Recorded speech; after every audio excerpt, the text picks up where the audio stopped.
So hopefully that quiz helped you work out what those persuasive techniques actually look like in advertisements. I know some of those are really tricky. I'm going to be so surprised if anybody gets full marks because a lot are quite hard. But hopefully it made you look for a few and hopefully you were able to spot some of them. What we're going to do now is we are going to be using those persuasive techniques for ourselves. Now, for this week, we're going to be using them to make a poster, and then going forward, we're going to apply them into longer pieces of writing. But just so we can get our head around how to do them, we're going to do it in a fairly simple way this week, which is our poster. So I have done an example, and I'm going to pop it up on the screen. So this is my poster on how to sell ice. So there's a saying that says if somebody's really persuasive, they could sell ice to the Eskimos, because obviously the Eskimos don't have any shortage of ice. So what I am doing is trying to sell something that's really not worth a lot, but trying to convince people that it is. So I'm trying to let on that ice is the best thing. I'm trying to convince them that they need to buy my ice for more money because it's amazing.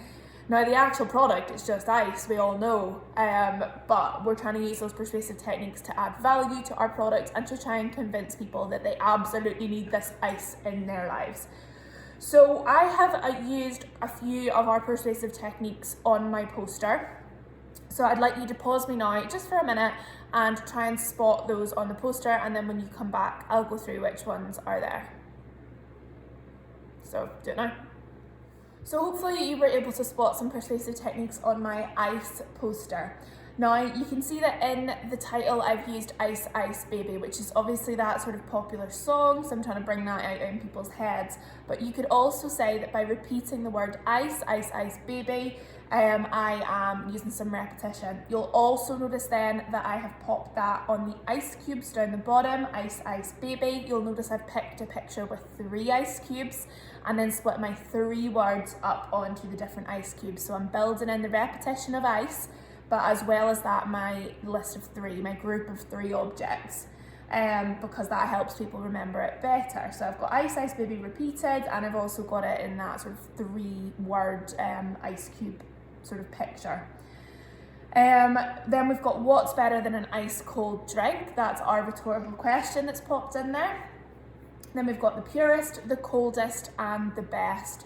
So that has got the repetition of the, so it's got some repetition, and it's also another list of 3, the purest, the coldest, the best. So I've used my 3 as well as my repetition of the. Then we've got our quote from Beyonce, simply the best ice I've ever come across. It's as cool as me, Beyonce, and then I've popped a date on it. Now obviously for this poster it is fine to make up a quote. Nobody is going to want to, Famous is going to want to give you a quote for the things you're going to be selling. So it's absolutely fine to make one up for that one. So I've made this Beyonce quote up, but I've made sure I've made it look realistic by using speech marks and also by putting a date on it. And I've tried to link with her, it's as cool as me. So that is my celebrity endorsement that I've used. Then the purple up the top, we'll use only the highest quality, cleanest water to create our gourmet ice cubes.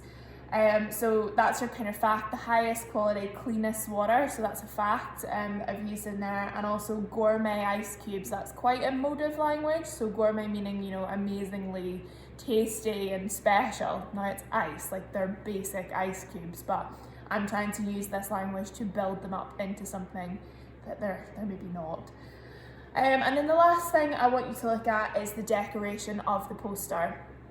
Now I'm sure you will all produce much better posters than I am from what I've been seeing on your learning so far, whether you're doing them on the computer or whether you're doing them by hand. All of your work seems to be much more interesting and inventive than mine.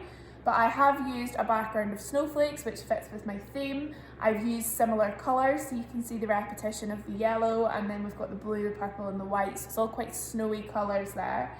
And then it's sort of well spaced out. There's information on there, but I haven't jammed loads and loads of text on, because if you see a poster that's just packed full of words, people don't read them.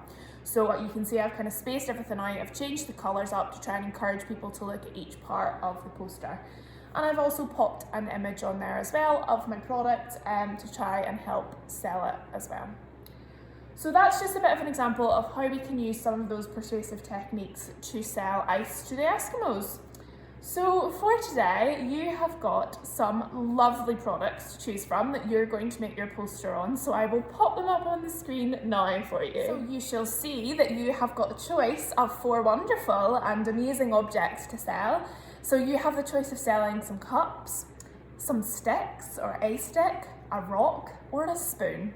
Now, I have picked these items on purpose because there's nothing particularly special about them, and we are not changing them in any way, shape or form. It's not a magic cup, it's not a magic spoon, it's not a magic rock, it is just what it is.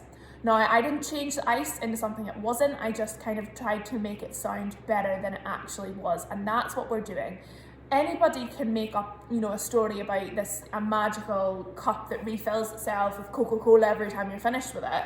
And of course people would want to buy that, but that's not what we're learning. We're learning to try and use our persuasive techniques to convince somebody they need to buy something, not because it's particularly special, but because we've persuaded them.